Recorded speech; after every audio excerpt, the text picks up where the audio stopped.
So moving on to what actually goes into these other support documents. So I mentioned earlier that there are basically two kinds of, or two flavors, if you will, of other support.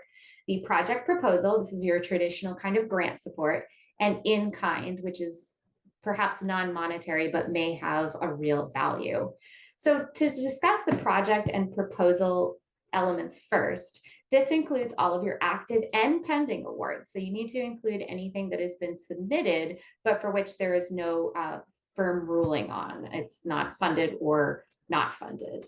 It includes grants, cooperative group agreements, contracts, incoming sub-awards, all sources of funding, clinical trial agreements, sponsored research agreements.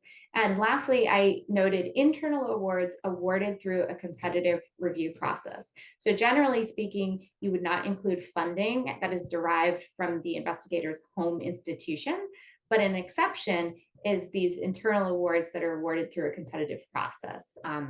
The federal agencies are interested in understanding the institutional support that funds those projects. Of course, this list is not all inclusive. There may be other flavors of projects that we want to include here, but this is generally the type of information that gets inputted into the other support document. I would be remiss if I did not discuss gifts. Gifts are sort of a nuanced issue when it comes to other support disclosures. So in general, gifts do not need to be included on other support.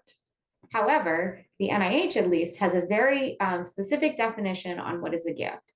A gift is something that requires no expectation in return. So no reports that need to be submitted, no specific services or time spent on it. It is sort of a free and clear donation, if you will.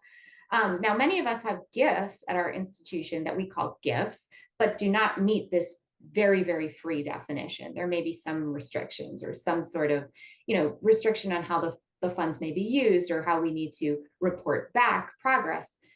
So those things do need to be reported as other support because they do not meet this sort of very broad definition of gifts. So I want to make that point because it can be a very nuanced issue, as I mentioned.